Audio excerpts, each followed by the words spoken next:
Good morning बच्चों। आज हम स्टडी कर रहे हैं electric field due two point charge.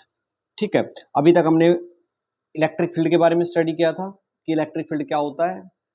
आज हम स्टडी करेंगे electric field due two point charge. Electric field क्या होता था हमने स्टडी किया कि भाई जो मैग्नीट्यूड होती है इलेक्ट्रिक फील्ड की वो होती है फोर्स पर यूनिट चार्ज। उसी डेफिनेशन से हम electric field due two point charge calculate करेंगे कि ये कोई पॉइंट चार्ज है Q, इसकी वजह से मुझे किसी पॉइंट P के ऊपर जो यहां से R दूरी के सेपरेशन पे है उसके लिए इलेक्ट्रिक फील्ड निकालना है। ठीक है, तो इलेक्ट्रिक फील्ड की डेफिनेशन क्या है? Force per unit test charge. ठीक, कभी भी इलेक्ट्रिक फील्ड निकालने के समय दो चीजों का ध्यान रखना है, किसके कारण और कहां पे निकालना है। ठीक है, किस चार्ज के कारण और कहां पे निकालना है। ठीक है, तो यहां पे मैं कोई एक टेस्ट चार्ज लेके आऊंगा, उस टेस्ट चार्ज के ऊपर जो फोर्स होगी इस क्यू चार्ज की वजह से वो होगी क्या? F is equal to K Q naught upon R square. ठीक है, मैग्नीट्यूड में। तो इलेक्ट्रिक फील्ड की डेफिनेशन हमने पढ़ी थी force per unit test charge, तो वो क्या हो जाएगा? इलेक्ट्रिक फील्ड इजिकल टू क्या हो जाएगा? K Q naught upon R square upon Q naught से क्यू नोट कैंसिल हो जाएगा, K Q upon R square. ठीक है, अगर इसकी वेक्टर फॉर्म की बात करें तो मैं इस डायरेक्शन में एक यूनिट वेक्टर ले लेता हूं आर कैप, तो ई वेक्टर इजिकल टू क्या हो जाएगा? K Q R square R cap. ठीक है, तो ये आर कैप इक्वल टू क्या होगा? आर कैप कोई भी यूनिट वेक्टर होता है, आर कैप इक्वल टू होगा आर वेक्टर अपॉन में आर वेक्टर की मैग्नीट्यूड। ठीक, तो ये हो जाएगा K Q upon R cube R vector. ठीक है, अगर ये पॉजिटिव चार्ज है तो पॉजिटिव चार्ज के कारण हमेशा electric field away from the charge आता है और नेगेटिव चार्ज के कारण हमेशा electric field towards the charge आता है। ठीक है, electric field due to positive charge at a point always away from the point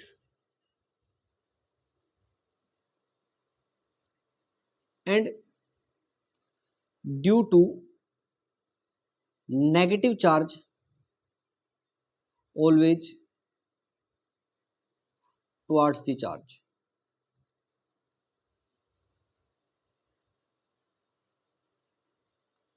ठीक है, ग्राफ के साथ इसका इलेक्ट्रिक फील्ड का डिस्टेंस सेपरेशन के साथ या किस पॉइंट पे निकालना है वहां की दूरी क्या है उसके साथ एक बार वेरिएशन देख लेते हैं। ये एक्स एक्सिस जिसके ऊपर मैं आर सेपरेशन को ले रहा हूं जहां पे मुझे इलेक्ट्रिक फील्ड निकालना है, और इस इधर इलेक्ट्रिक फील्ड की मैग्नीट्यूड। अगर ये पॉजिटिव चार्ज है तो जो ग्राफ आएगा देखो बिल्कुल चार्ज के पास में इनफाइनाइट, और इन्फिनिटी पे क्या हो जाएगा? जीरो। ठीक है, अगर इस साइड लेफ्ट साइड बात करूं तो लेफ्ट साइड क्या होगा? चार्ज के पास में नेगेटिव साइड में, और ये सेपरेशन ऐसे आएगा, सॉरी ये क्या ग्राफ ऐसे आएगा। ये ग्राफ किसका है? Due to positive charge. ठीक है, ड्यू टू नेगेटिव चार्ज क्या आएगा? ये ग्राफ जो, और नेगेटिव चार्ज जो मैं येलो कलर से बना रहा हूं ये आएगा किसका? इन्फिनिटी पे जाके जीरो, नेगेटिव चार्ज। और ये इधर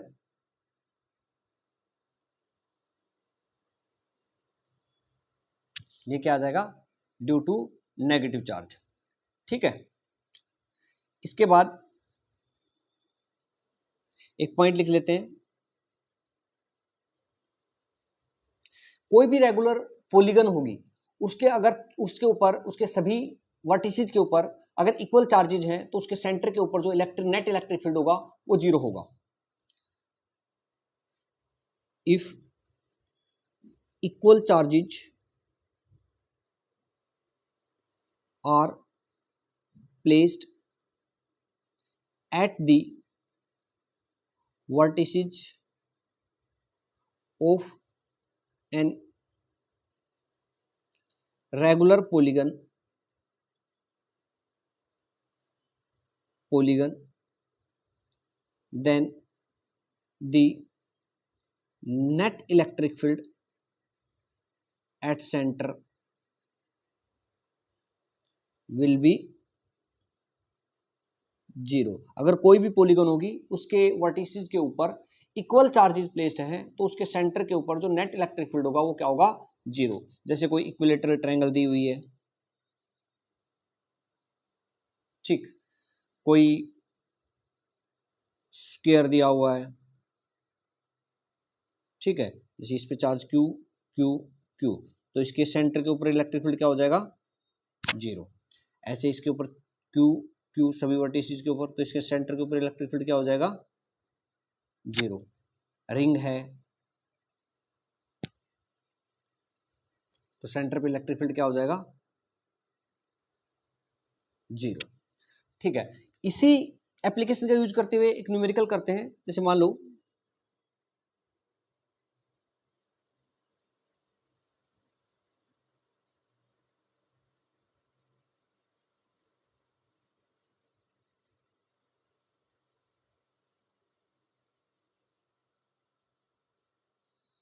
ये कोई हेक्सागन है, ठीक है, इस हेक्सागन के ऊपर 5 जो वर्टिसेस हैं, 5 वर्टिसेस हैं, उसके ऊपर चार्ज रखा हुआ है Q Q Q, ठीक है। एक वर्टिसेस है उसके ऊपर कोई चार्ज नहीं है, तो पूछ रहा है कि इसके सेंटर के ऊपर जो नेट इलेक्ट्रिक फील्ड होगा वो कितना होगा, ठीक। तो देखो मैंने पढ़ा हुआ है कि अगर एक रेगुलर पॉलीगन है उसके वर्टिसेस पे इक्वल चार्जेज हैं तो सेंटर के ऊपर नेट इलेक्ट्रिक फील्ड 0। अगर मैं इसी यहाँ पे सेंटर पे इलेक्ट्रिक फील्ड पूछ रहा है, सेंटर पे इलेक्ट्रिक फील्ड क्या होगा, तो देखो अगर मान लो इसके ऊपर भी चार्ज प्लेस होता, 6 वर्टिसेस है, इसके ऊपर भी चार्ज होता तो सेंटर के ऊपर इलेक्ट्रिक फील्ड क्या आ जाता, 0, ठीक है। तो मैं क्या करूंगा कि यहाँ पे एक प्लस Q और एक माइनस Q, यहां तक कोई डाउट नहीं होना चाहिए, क्यों, देखो 0 का कोई मतलब नहीं है, प्लस Q और माइनस Q दोनों रख दिए मैंने।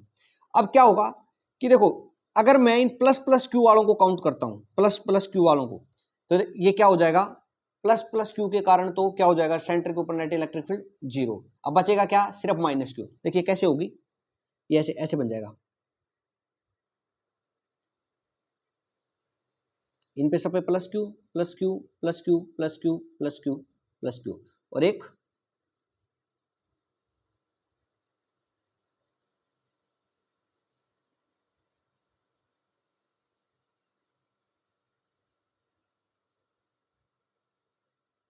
सॉरी रेगुलर पॉलीगन है, मैं थोड़ी सी ऐसे मत समझना कि साइड ऊपर नीचे ऐसे बनी हुई है, ठीक है, सभी साइड्स इक्वल हैं।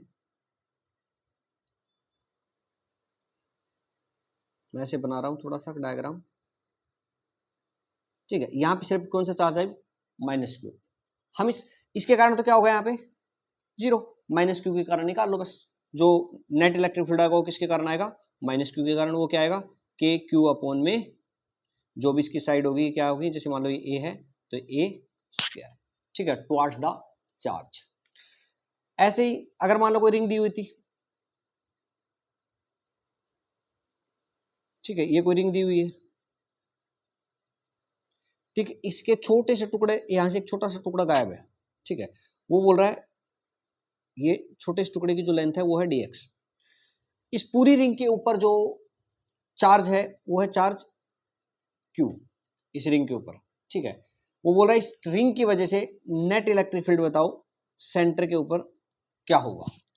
तो देखो अगर इसकी रेडियस क्या है, इसकी रेडियस मान लेते हैं r, इसकी रेडियस दी हुई। अगर ये रिंग कंप्लीट होती, पूरी रिंग के ऊपर चार्ज Q होता, मतलब कंप्लीट रिंग के ऊपर चार्ज होता, तो इसके ऊपर नेट इलेक्ट्रिक फील्ड जो आता सेंटर के ऊपर 0 आता। बट अभी फिलहाल इसके अंदर क्या है कि ये थोड़ी सी कटी हुई है, ठीक है, अब कुछ ना कुछ इसके ऊपर नेट इलेक्ट्रिक फील्ड आएगा। हम क्या करेंगे, इस छोटे से टुकड़े पे मैं क्या करूंगा, एक छोटी सी लेंथ मान लूंगा, dx जो है दे रखी है, जो dx लेंथ, यहां पे मैं उतना ही नेगेटिव और उतना ही पॉजिटिव चार्ज मान लूंगा। कैसे, देखो पहले तो मैं एक यूनिट लेंथ के ऊपर चार्ज निकालता हूं, क्या होगा, यूनिट लेंथ के ऊपर जो चार्ज होगा, यूनिट लेंथ के ऊपर जो चार्ज आएगा रिंग के पे, वो क्या आएगा Q अपॉन में 2 पाई R, ठीक है। और dx लेंथ पे जो चार्ज आएगा वो क्या आएगा, Q अपॉन में 2 पाई R इंटू में dx, ठीक है। तो इतना ही नेगेटिव और इतना ही पॉजिटिव चार्ज मैं यहां पे मान लूंगा, ठीक है।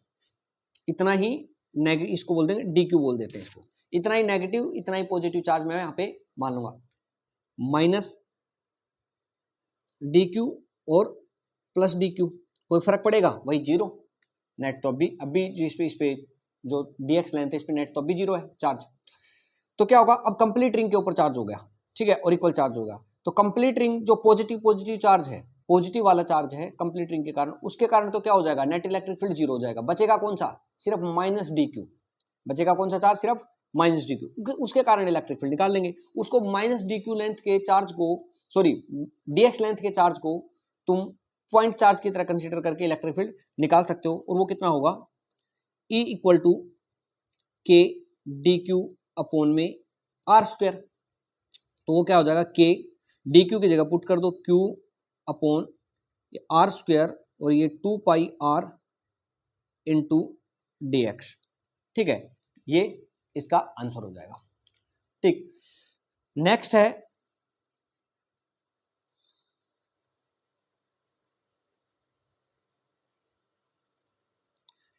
कोई बोले कि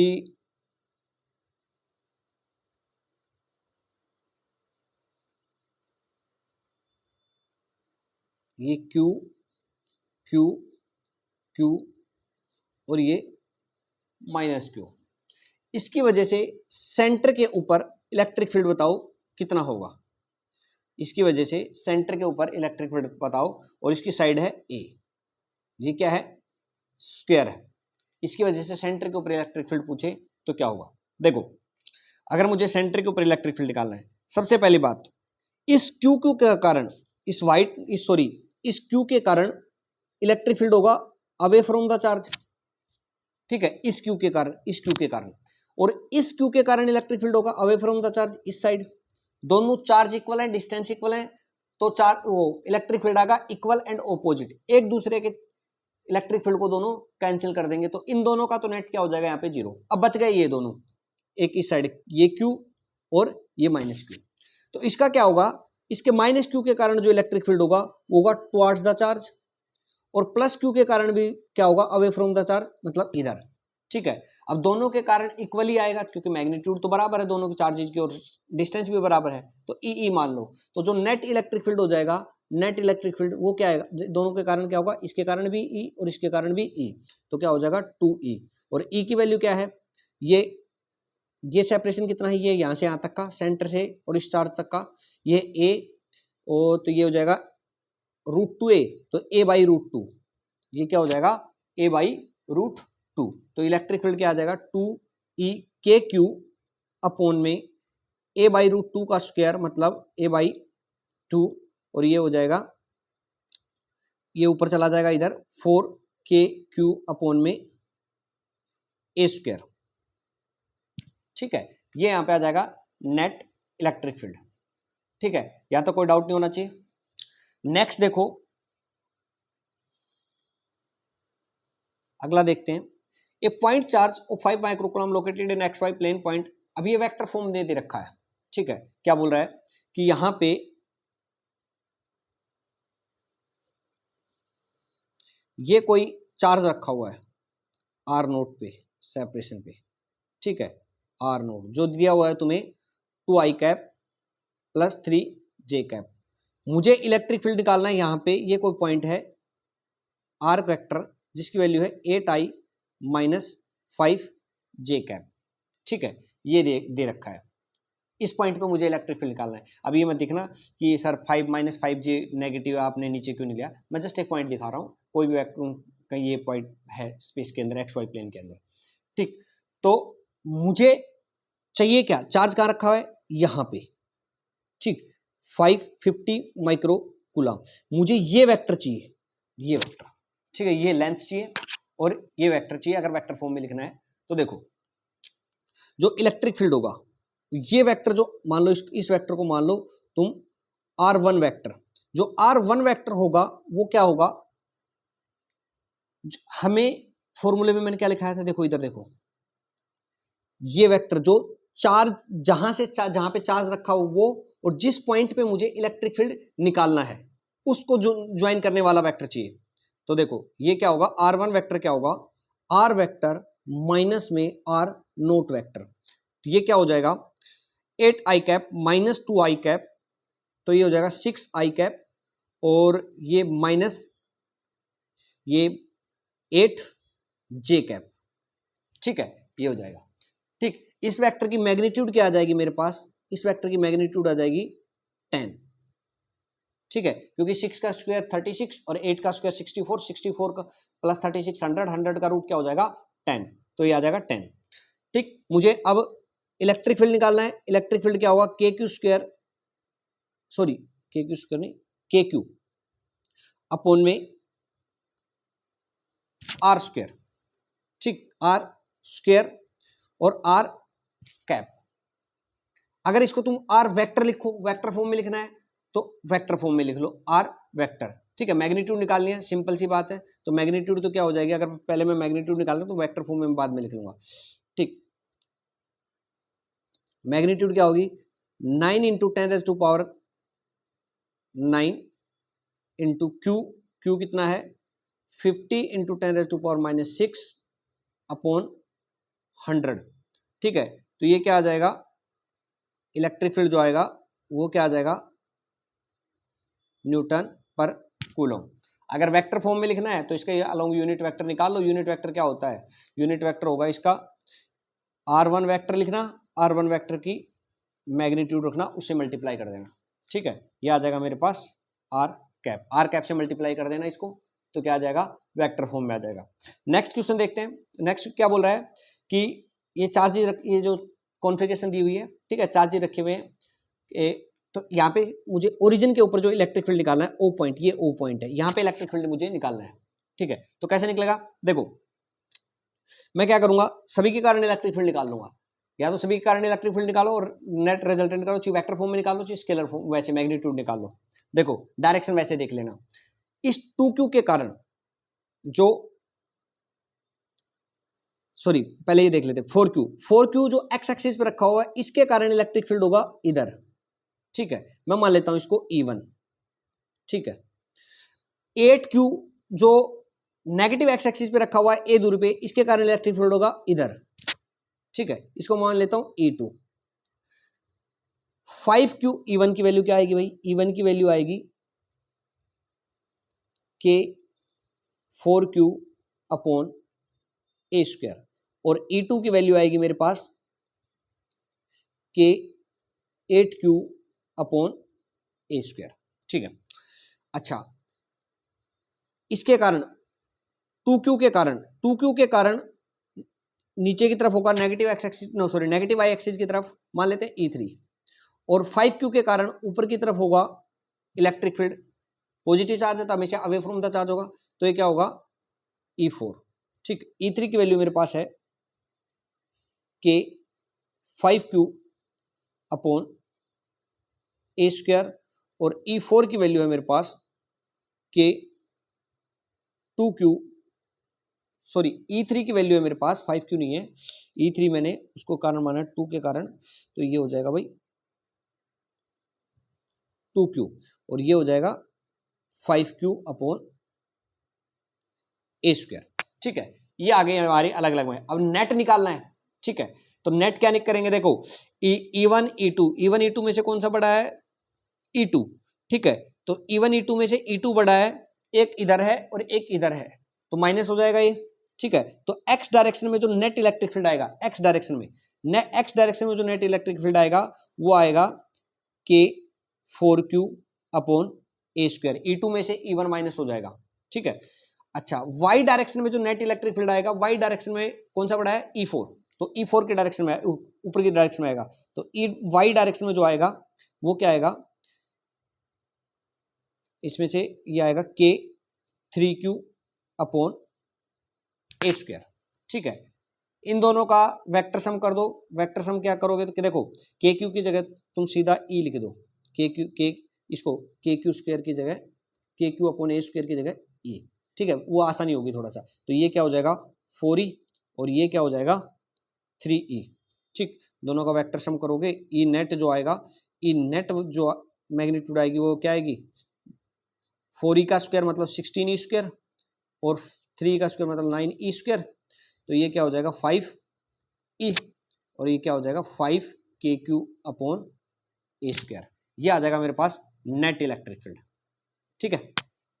अच्छा भाई, अगर ऐसे नहीं करे तो इस पे वैसे लिख लो आई कैप जे कैप करके करो, वैसे कर लो। ये हो जाएगा E1 हो जाएगा क्या माइनस आई कैप और ये क्या हो जाएगा प्लस आई कैप E2 और ये क्या हो जाएगा E3 क्या हो जाएगा माइनस जे कैप और ये क्या हो जाएगा प्लस जे कैप, ठीक है। वाई वाई डायरेक्शन इनको डायरेक्ट इनको अब जोड़ दो तो ये माइनस ये वापस से वही आएगा। जैसे भी इसको करोगे एक्स डायरेक्शन में तो पॉजिटिव आई डायरेक्शन में आएगा, ये जे डायरेक्शन में आएगा। अब इनका वैसे वेक्टर लिख दोगे E vector E net vector, ठीक। तो क्या आ जाएगा ई एक्स आई कैप प्लस ई वाई जे कैप, इनका नेट निकाल लो, वैसे आ जाएगा, ठीक। नेक्स्ट क्वेश्चन देखते हैं। A point charge of 10 coulomb is placed at origin at what location X axis. देखो क्या दिखाओ क्या बोल रहा है, ये कोई पॉइंट चार्ज रखा हुआ है यहाँ पे जिसकी वैल्यू क्या है एक पॉइंट चार्ज 10 कूलम, ठीक।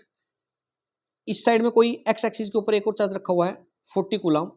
एक्स एक्सिस शुड बी, मुझे नहीं पता कहाँ रखा हुआ है, ठीक है, मैं लिख देता हूँ ये एक्स डिस्टेंस पे रखा हुआ है। वो क्या बोल रहा है कि x इक्वल टू 2 पे x इक्वल टू 2 मतलब ये मान लो x इक्वल टू 2 है, यहां पे जो नेट इलेक्ट्रिक फील्ड है वो क्या है 0, ठीक। तो पूछ रहा है कि ऑन द इस 40 कूलम की लोकेशन, आगे इस 40 कूलम को कहां रखूं कि x इक्वल टू 2 पे नेट इलेक्ट्रिक फील्ड 0 आ जाए। मैंने मान लिया x डिस्टेंस पे रख दिया, मैंने नेट इलेक्ट्रिक फील्ड 0 कर दूंगा। क्या होगा देखो, ये वैसे क्वेश्चन आगे करवाता क्योंकि नल पॉइंट मैंने अभी बताया नहीं है तुम्हें, पर नेट इलेक्ट्रिक फील्ड फिलहाल वैसे भी कर सकते हैं। नेट इलेक्ट्रिक फील्ड 0 निकालना है मुझे, सिंपल सी बात है इसके ऊपर।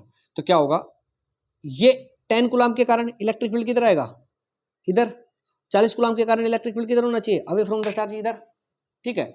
एक को इसको 10 कूलम के कारण मान लो E1 और 40 कूलम के कारण मान लो E2, तो इक्वल एंड ऑपोजिट, ठीक है। तो एक दूसरे को कैंसिल करके 0 करेंगे तो E1 इक्वल टू क्या होना चाहिए E2।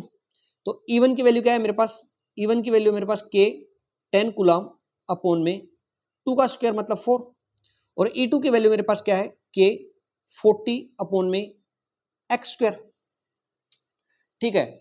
इसको कैलकुलेट कर लेते हैं। सॉरी 40 नहीं, एक सेकंड, एक्स स्क्वायर नहीं आएगा इसमें, मैंने गलती कर दी। ये जो ये सेपरेशन, ये यहां से यहां तक का सेपरेशन कितना है हमारे पास x माइनस 2, तो ये x माइनस 2 का स्क्वायर, ठीक है।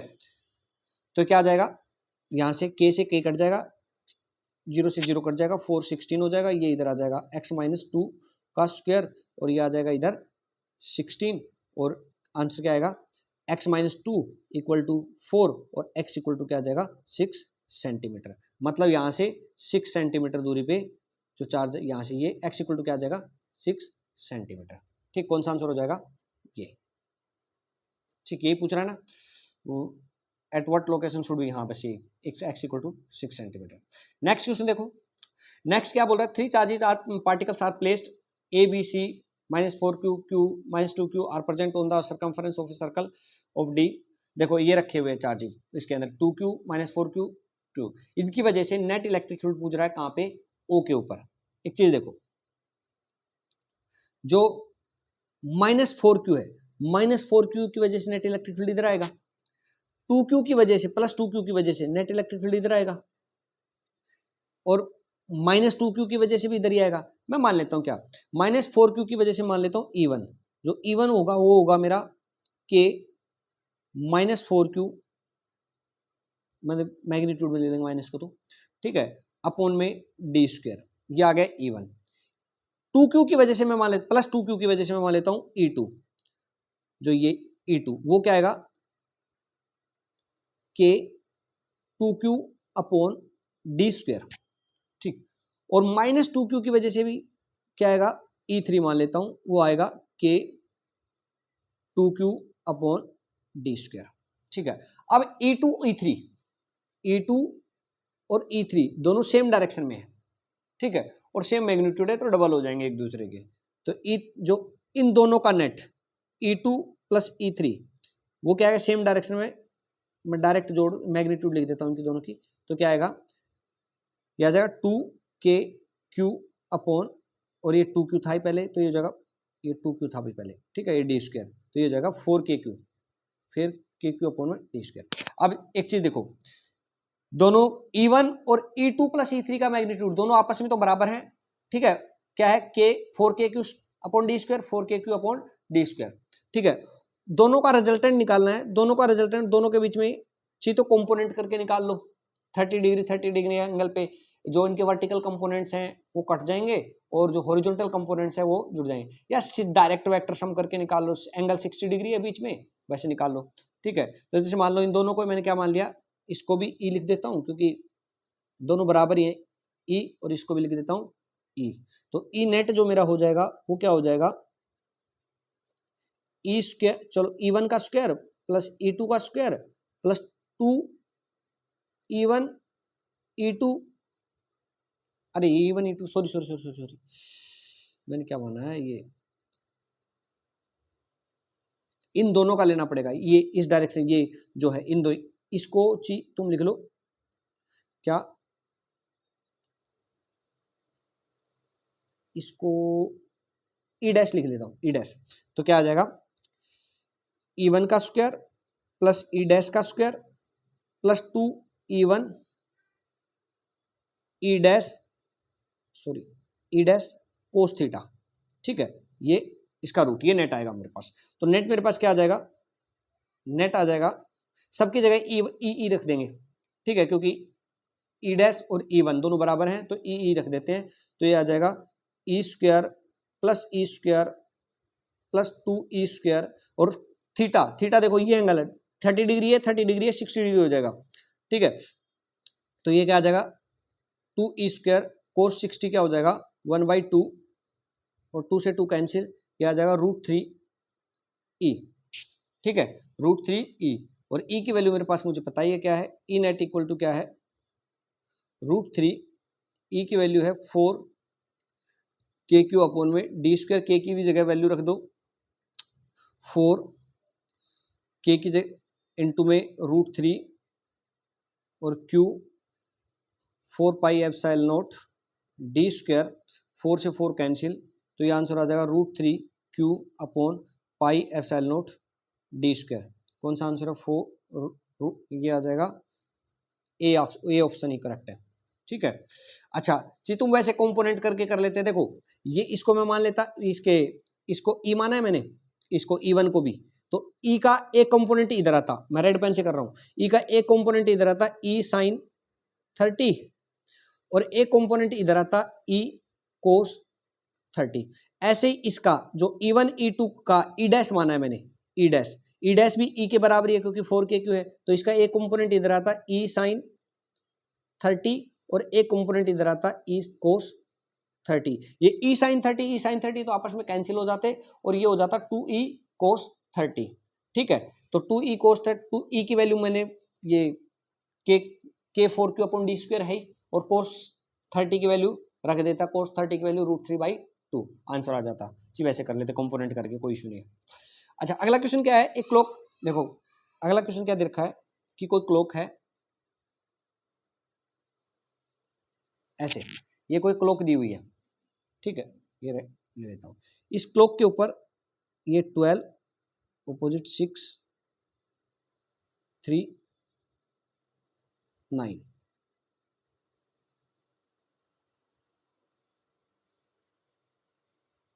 ये है यहाँ पे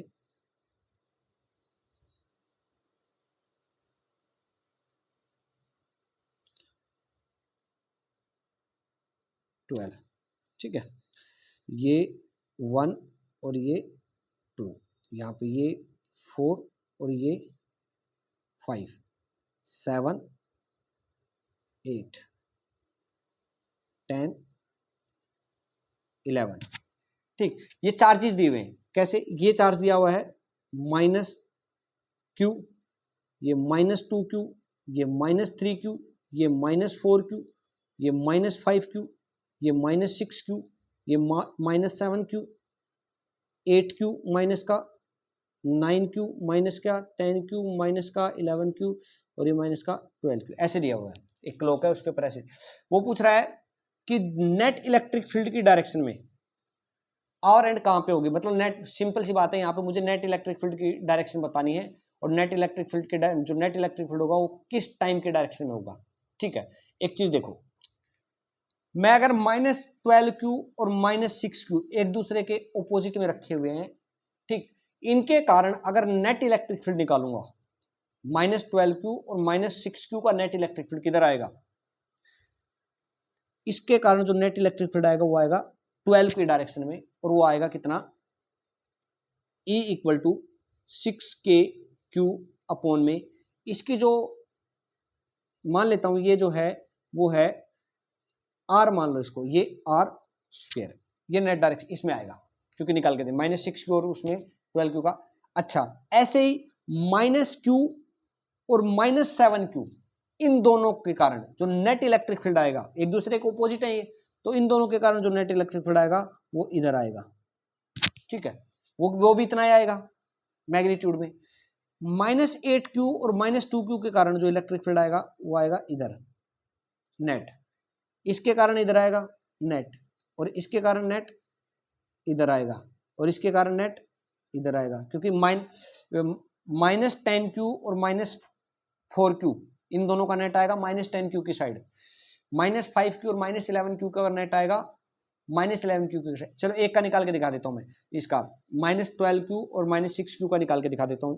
देखो -12q का, उसके का माइनस चार्ज के कारण टुवर्ड्स द चार्ज होता है, तो वो होगा k 12q अपॉन में r²। ठीक है, मान लो इसको E1 मान लो। ठीक है, और -6q का जो होगा वो क्या होगा, E2, वो टुवर्ड्स द चार्ज होगा, वो क्या होगा k 6q अपॉन में r²। देखो 12q का ऐसे होगा ऊपर की तरफ E1, और इसका 6q का कारण नीचे की तरफ होगा, तो दोनों का नेट किधर आएगा, बड़ा E1 है तो ऊपर की तरफ आएगा दोनों का नेट, वो क्या आएगा, ई नेट जो दोनों के कारण आएगा वो आएगा ऊपर की तरफ, क्या आएगा, k 12q upon r² minus k 6q upon r², तो क्या आएगा 6kq अपॉन r²। ठीक है, ऐसे सबका निकाल लेंगे तो वो इधर ही आएगा, सोल्व करने की जरूरत नहीं है।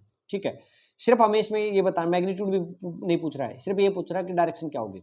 अच्छा भाई एक चीज देखो, ये तीन, मैं रेड पेन से जो सेंड कर रहा हूं, ये तीन और ये तीन, इन तीनों का रिजल्टेंट मान लो किधर भी आए, इन तीनों का रिजल्टेंट आएगा, जैसे मान लो मैं ये इन तीनों का रिजल्टेंट ये मान लेता हूं।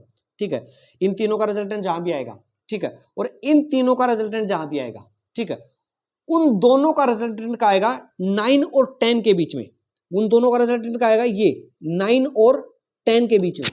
ठीक है, वो क्या आएगा 9:30 के ऊपर। ठीक है, क्या होगा वो 9:30। चीज सोल्व करके बता देता हूं, सोल्व कर लो। चीज कैसे, देखो अगर मान लो मैं कंपोनेंट सबको ई है, सारे के सारे मान ई है, और जिसकी वैल्यू है 6kq अपॉन r²। ये देखो ये एंगल कितना होगा 30 डिग्री, ये एंगल कितना होगा 30 डिग्री, ये एंगल कितना होगा भाई ये वाला 30, सारे 30 के एंगल होंगे। ठीक है, आपस के अंदर। अच्छा मान लो कि जो मैं ऐसे x और y के कंपोनेंट में तोड़ लेता हूं इसको, ये है मेरे पास, ये मान लो y डायरेक्शन में जो 12 है वो, और उसके बाद ये है मेरा 9 वाला। ठीक है, x डायरेक्शन में, बीच में एक ये है और एक ये है, ये 10 वाला है 11 और ये 10, ये 30, इसका एक कंपोनेंट देखो, इसका एक कंपोनेंट इधर होगा, ये 30 है ना, तो इसका एक कंपोनेंट होगा e cos 30। ठीक, और एक कंपोनेंट तो इधर होगा e sin 30। ऐसे नीचे की साइड जो 8 वाला है, इसका एक कंपोनेंट होगा e sin 30 और इधर कंपोनेंट होगा e cos 30। ठीक है, ये दोनों एक दूसरे को क्या कर देंगे, कैंसिल, जो 10 वाला और 8 वाले का y कंपोनेंट एक दूसरे को क्या कर देंगे, कैंसिल। अब अच्छा 11 का, और इधर कल क्या है, इधर है 7, इन दोनों के कर लो भाई। 11 का ये है, ये 60 है, तो ये ऊपर आएगा e cos 60 और नीचे आएगा 7 वाला e cos, ये भी 60 आएगा, 30 है 30 है, तो e cos 60। ठीक है, कोई डाउट तो नहीं है? ठीक है, ओके। आगे देखो, ये दोनों आपस में कैंसिल कर देंगे एक दूसरे को, इक्वल है मैग्नीट्यूड में, ऑपोजिट है। अब बच गया कौन सा? अब बच गया, और हाँ, इनका ये कंपोनेंट जुड़ गया, ये वाला दोनों का कंपोनेंट क्या हो गया, e cos 60 e cos 60 दोनों का, तो क्या हो जाएगा 2e cos 60, ये जुड़ता चला जाएगा। ठीक, अलग अलग जोड़ लो, कोई दिक्कत नहीं है, तुम कंफ्यूजन क्रिएट क्यों कर रहे हो। ये 11 वाले का e cos 60 और 7 वाले का e cos 60 भाई। अच्छा भाई, अब बच गया सिर्फ 12 वाला। 12 वाला ऊपर के ऊपर ऐसे e रहेगा, ठीक है, और ये इधर प्लस e, ठीक है, किसका? 9 वाले का, ठीक, e। अच्छा भाई, इसमें 2e cos 60 करोगे तो 2e cos 60 cos 60 1/2, 2 से 2 कैंसिल, ये हो जाएगा e, और e क्या हो जाएगा 2e, तो 2e प्लस 2e cos 30, ये अपने पास आया y कंपोनेंट, और ex आ जाएगा अपने पास, ex है मेरे पास सिर्फ e। ठीक है, इसमें cos 30 की जो वैल्यू निकालोगे तो cos 30 की वैल्यू आएगी √3/2, 2 से 2 कट जाएगा, ठीक है, √3/2, 2 से 2 कट जाएगा, तो ये जो EY जो आएगा, नेट EY जो आएगा वो आएगा e प्लस √3e, और e कॉमन, तो ये आ जाएगा 1 प्लस √3। अच्छा भाई, बस ये आ गया e और x, ex कंपोनेंट आएगा और ey कंपोनेंट आएगा। तुमने डायरेक्शन ही तो निकालनी है, डायरेक्शन मतलब थीटा निकालना है, एक्स एक्सिस के साथ निकाल लो। तो तुमने ये चीज पढ़ी होगी वेक्टर्स के अंदर, भाई अगर मान लो ये ए वेक्टर है, ये ए वेक्टर और ये बी वेक्टर है, ये बी वेक्टर है, तो ये इन दोनों का रिजल्टेंट है, रिजल्टेंट दोनों का, ठीक है। अगर ये मान लो ए वेक्टर इसके साथ एंगल बना रहा है थीटा, ठीक है, बी वेक्टर के साथ, तो ये एंगल जो तुम निकालोगे, ये एंगल कैसे होगा, टेंजेंट अल्फा बराबर क्या होगा,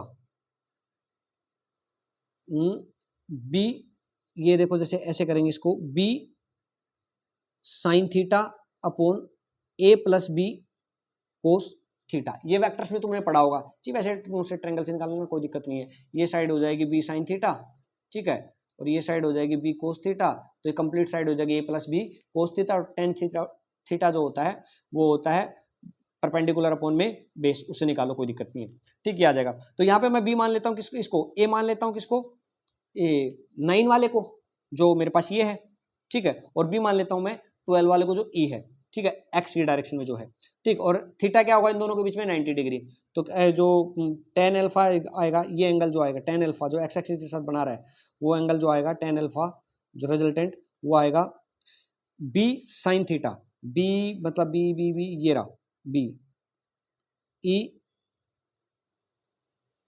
बी साइन बी उसको माना मैं एक्स वाले को, तो बी मतलब E sine theta sine 90 upon, और ए क्या है मेरे पास, ई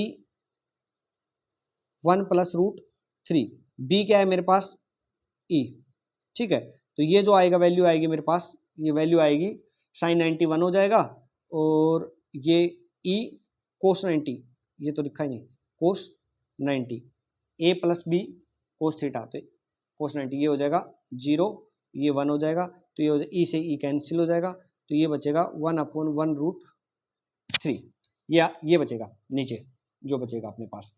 अच्छा, ये इसकी वैल्यू क्या होगी, इसकी वैल्यू होगी, ये शायद 10-15 की वैल्यू होती है, ये जो 10-15 की, तो जो एंगल आएगा अपने पास वो आएगा 15 डिग्री। 15 डिग्री मतलब ये 9 तो यहाँ बज ही रहे थे और 10 यहाँ बज रहे हैं, तो 15 डिग्री यहाँ कहीं आएगा, तो ये टाइम जो होगा वो 9:30 का टाइम होगा, ठीक है, जो ये वैल्यू है। नेक्स्ट देखो भाई, एक चार्ज जी, बात सिमेट्री से निकालो, सिमेट्री से मैंने पहले बता दिया था कि वो तीन ऊपर रहेंगे, इनका रिजल्टेंट जो भी आएगा, 3 नीचे सिमेट्रिक इनका रिजल्ट, और इन दोनों का रिजल्टेंट क्या आएगा बीच में, तो वो क्या आएगा 9:30 पे। ये charge 10⁻⁹ coulomb is located at origin in free space, another charge is इतना, X component electric field is 0। देखो भाई क्या दे रखा है कि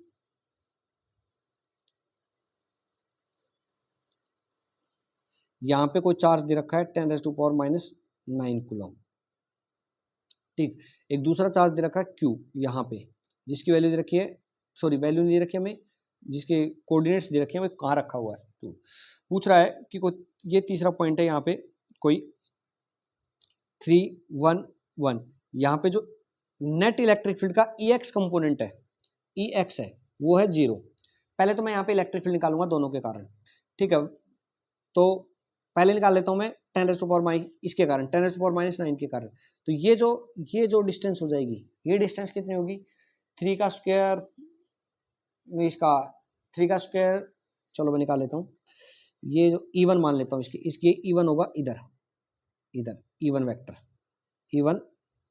वेक्टर क्या आएगा, K 10⁻⁹, ठीक है, अपॉन K को तुम लिख दो ऐसे 9 × 10⁻⁹, और E1 का स्क्वायर, सॉरी क्या नाम है, ये वेक्टर क्या होगा, 3i कैप, ये मान लो R1 वेक्टर है, ये क्या होगा 3i cap plus j cap plus k cap.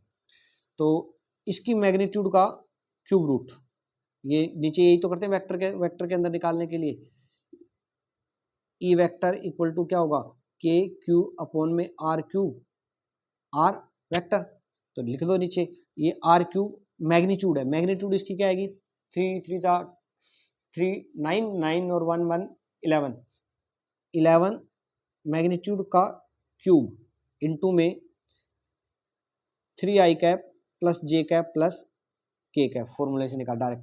इसके कारण जो मान लो ये इलेक्ट्रिक फील्ड जो इधर आएगा, ये आएगा इधर, मान लो E2 जो आएगा, E2 वेक्टर वो क्या आएगा मेरे पास 9 × 10⁻⁹ इंटू Q, और वो यहाँ से ये जो वेक्टर आएगा, ये आएगा i cap plus j cap plus k cap, ठीक। इसकी मैग्नीट्यूड जो आएगी वो आएगी √3 की क्यूब, ठीक है, मैग्नीट्यूड का क्यूब निकाल लो। यहाँ से क्या करेंगे कि x कंपोनेंट को मैं 0 पुट कर दूंगा, x कंपोनेंट को, नेट x वेक्टर 0 आएगा, मतलब जो इसके x वेक्टर दोनों के आपस में बराबर होंगे। कैसे, x कंपोनेंट क्या है, जो i के साथ है, 9 × 10⁻⁹ माइनस 10⁻⁹, ठीक, इनटू में 3 अपॉन √11 का क्यूब, इक्वल टू होगा किसके, इसके x कंपोनेंट के, तभी तो 0 होंगे। 9 × 10⁻⁹ इंटू क्यू, ये दोनों का प्लस करके फिर 0 कर दो, ये लो, एक सेकंड मैं इधर लिख देता हूं। तो x कंपोनेंट x है 0, तो क्या होगा, उसका x कंपोनेंट ले लो, 9 × 10⁻⁹ इंटू 10⁻⁻9 अपॉन 11 का क्यूब, और x कंपोनेंट मतलब 3, प्लस इसका x कंपोनेंट ले लो 9 × 10⁻⁹ इंटू क्यू, x कंपोनेंट मतलब 1 और √3 का क्यूब, ठीक है, आई वाले कंपोनेंट, और इनका नेट क्या है 0 के बराबर। तो देखो ये 9 × 10⁻⁴ उधर चला जाएगा कॉमन लेके, तो ये तो 0 हो जाएंगे, इनको काटो, खत्म करो इनको। तो अच्छा भाई 3 यहाँ पे है, ये उधर से इसको उधर लेके जाओ, 3 इंटू ये हो जाएगा √11 का क्यूब, मैं खोल रहा नहीं उसको, ठीक है, 10 × 10⁻⁹ इक्वल टू हो जाएगा माइनस क्यू अपॉन √3 का क्यूब, ठीक। अब इसको एक काम करो, इसको इधर ले आओ, क्यू की वैल्यू मेरे पास आ जाएगी -3, और ये आ जाएगा 3√3, मतलब 9√3, ये आएगा 3√3, तो ये जाएगा 9√3 इंटू 10⁻⁹ अपॉन 11 का क्यूब, ये आ जाएगा, ठीक है। ये क्यू की वैल्यू आ जाएगी अपने पास। ठीक, अब वो पूछ रहा है कि इसका y कंपोनेंट भी 0 होगा। y कंपोनेंट इसमें यहाँ पे q की वैल्यू पुट करके और y कंपोनेंट निकाल लेना, दोनों के y कंपोनेंट्स को जोड़ देना, देख लेना 0 आए तो ठीक है 0 होगा, अदरवाइज नहीं होगा। ये q की वैल्यू हमारे पास। अगला है electric field due to two similar charges at a point on perpendicular bisector. देखो भाई, ये कोई दो चार्जेज है, एक ये q, ये q, ठीक है, इनके परपेंडिकुलर बाइसेक्टर, मतलब ये जो सेपरेशन, ये डिस्टेंस है, ये है 2a, इसका परपेंडिकुलर बाइसेक्टर इधर ये हो गया। मान लो यहाँ पे मुझे नेट इलेक्ट्रिक फील्ड निकालना है x, यहाँ पे नेट इलेक्ट्रिक फील्ड निकालना है। इस ये है a, ये a, तो इसका इलेक्ट्रिक फील्ड इसके कारण इधर होगा और इसके कारण इलेक्ट्रिक फील्ड किधर होगा, ये इधर होगा, ठीक है। ये मान लो E और ये E, माने दोनों को E क्यों माना, दोनों बराबर है, इसको E1 और इसको मान लो E2, ठीक है।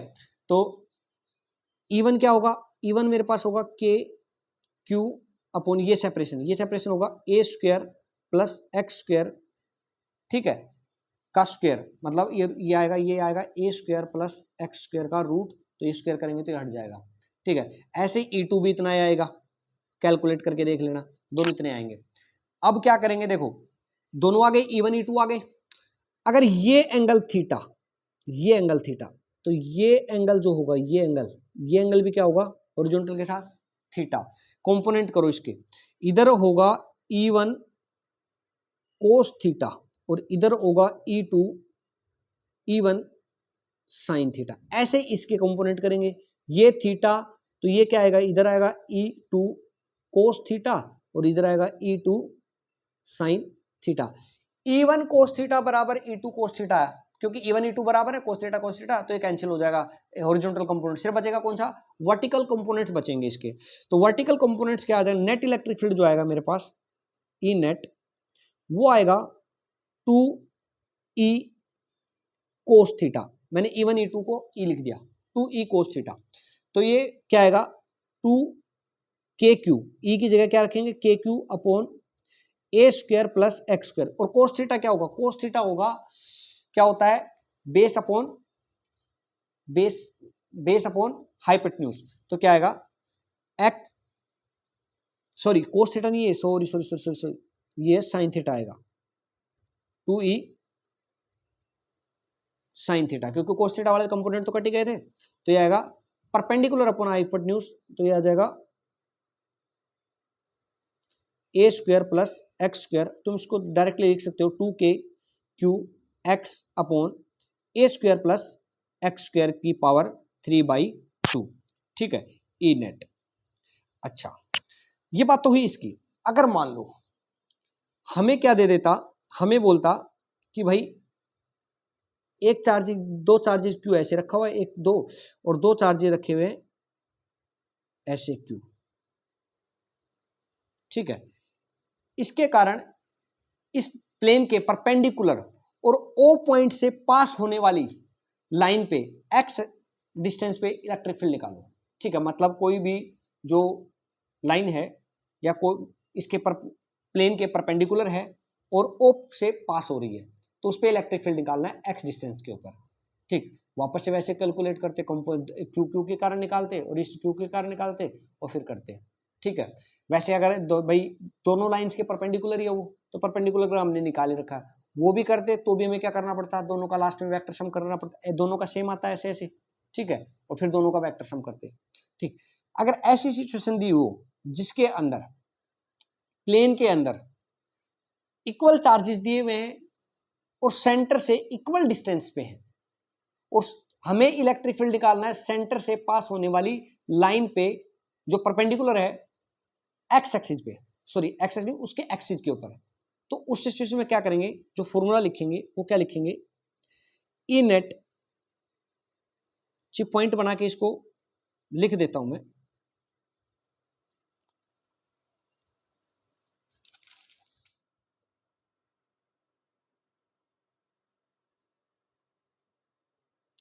If same amount of charges are placed at vertices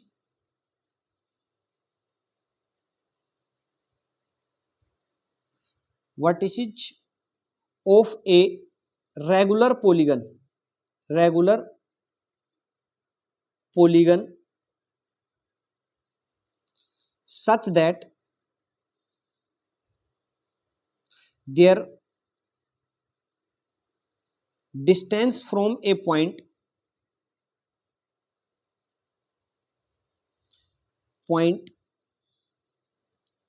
is equidistant, then the net electric field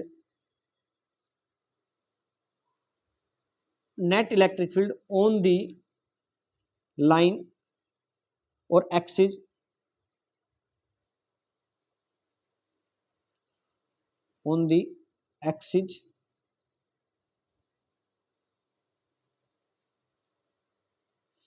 passing through the center, net electric field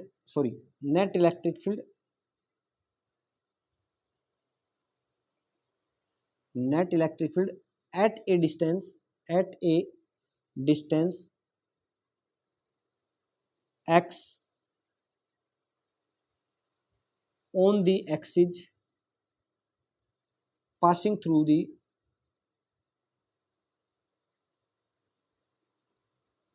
center and perpendicular to the plane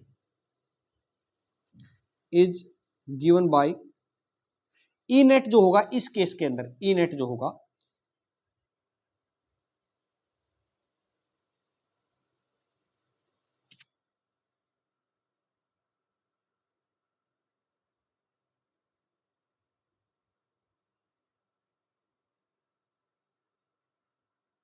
इस case के अंदर जो E net होगा वो क्या होगा, देखो E net equal to K Q total into में एक्स अपॉन ए स्क्वायर प्लस एक्स स्क्वायर की पावर 3/2। अब इसमें एक्स क्या है, जिस पॉइंट पे मुझे इलेक्ट्रिक फील्ड निकालना है उसकी दूरी सेंटर से, ठीक है, और ए क्या है, किसी भी एक चार्ज की दूरी सेंटर से, ठीक है। इसको अगर वैसे दिखूं वेक्टर फॉर्म में तो ई नेट को मैं लिख सकता हूं क्या, K Q total R C M vector upon R cube, ठीक है। अब ये आर क्यूब क्या है, देखो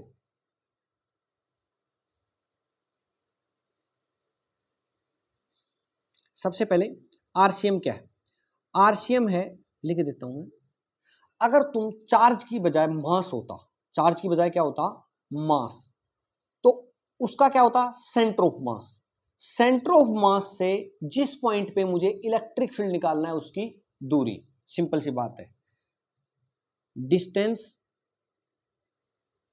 of centre of mass from, या हिंदी में लिख देता हूं वैसे सिंपल लैंग्वेज में,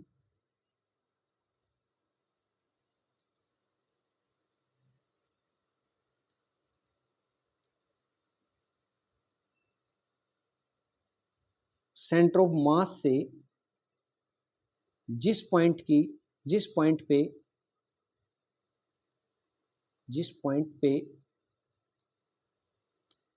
मुझे इलेक्ट्रिक फील्ड निकालना है उसकी दूरी, ठीक है। और जो आर वेक्टर है, सॉरी आर है, वो क्या है, आर है किसी भी एक चार्ज से जिस पॉइंट पे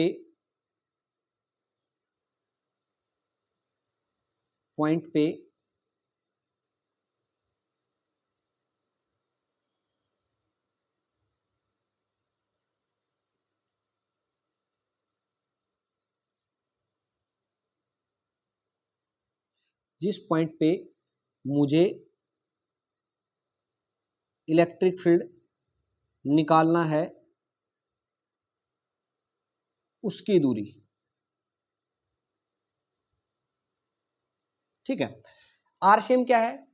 अगर मैं चार्ज की जगह मासेज ले लेता तो उसके सेंटर ऑफ मास से जिस पॉइंट पे मुझे इलेक्ट्रिक फील्ड निकालना है उसकी दूरी, और आर क्या है? किसी भी एक चार्ज से जिस पॉइंट पे मुझे इलेक्ट्रिक फील्ड निकालना है उसकी दूरी। ठीक है,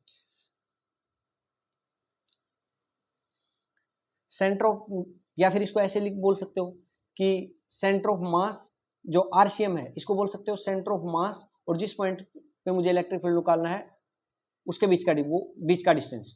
ठीक है, और ये चार्ज और जिस पॉइंट के मुझे इलेक्ट्रिक फील्ड निकालना है उसके बीच का डिस्टेंस आर जो है। ठीक, दोनों में कैसे तुम्हारी मर्जी। देखो अब इसके अंदर निकालते हैं। ये किसी प्लेन के अंदर 8 चार्जेस रखे हुए हैं। ठीक है, क्या रखे हुए हैं? 8 चार्जेस रखे हुए हैं, जिनके कारण मुझे इलेक्ट्रिक फील्ड निकालना है perpendicular to the plane and passing through the point O at a distance x.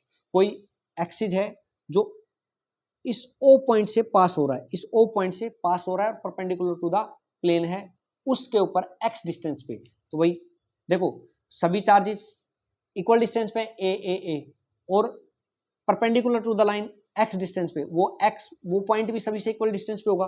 तो यहाँ पे जो इलेक्ट्रिक फील्ड आएगा वो क्या आएगा? E equal to K, Q total कितना है? 8Q। ठीक, और आरसीएम अगर इनका सबका सेंटर ऑफ मास यही आएगा तो आर, और किसकी दूरी? जिस पॉइंट पे मुझे इलेक्ट्रिक फील्ड निकालना है एक्स दूरी पे निकालना है, तो ये एक्स।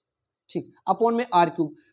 आर क्यूब, आर क्या है? आर है ये किसी भी एक चार्ज की जिस पॉइंट पे मुझे इलेक्ट्रिक फील्ड निकालना है उसकी दूरी, मतलब a square plus X square root आएगा उसका क्यूब।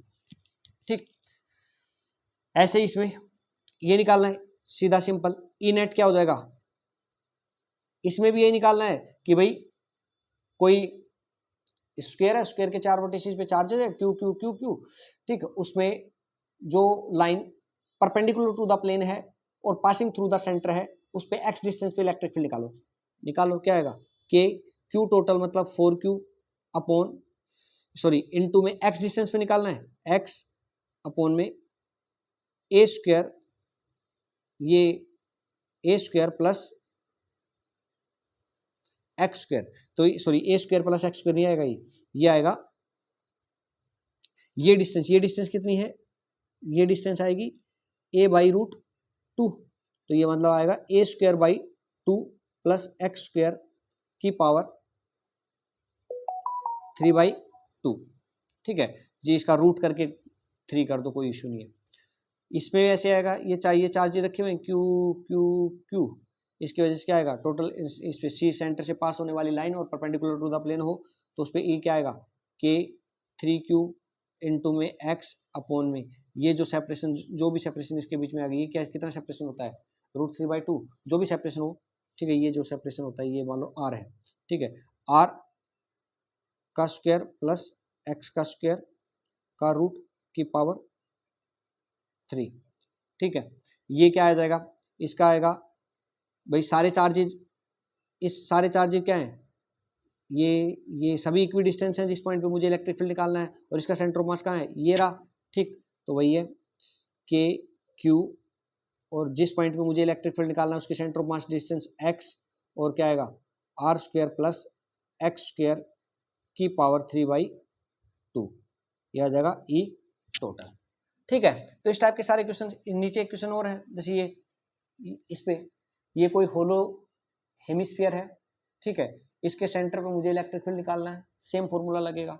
कैसे? देखो सभी चार्जेज जिस पॉइंट पे मुझे इलेक्ट्रिक फील्ड निकालना है उससे बराबर दूरी पे है, क्योंकि सेंटर पे निकालना है, सेंटर से तो सारे चार्जेस बराबर दूरी पे और सब यूनिफॉर्म है। तो इसका सेंटर ऑफ मास कहाँ होता है? r/2, तो r/2 से सबकी दूरी देखो, इसका जो इलेक्ट्रिक फील्ड आएगा वो क्या आएगा?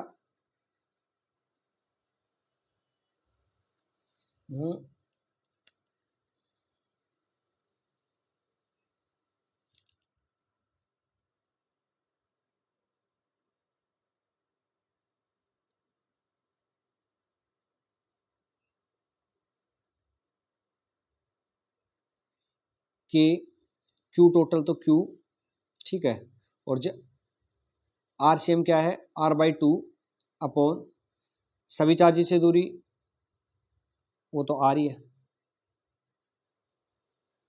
और जिस पॉइंट पे मुझे इलेक्ट्रिक फील्ड निकालना है उसकी दूरी, ठीक है, सभी चार्जेस से, तो वो तो आर ही दे रखा है, आर की पावर आर क्यू, ठीक है। तो ये आर से आर कैंसिल हो जाएगा, ये आ जाएगा K Q upon 2r square.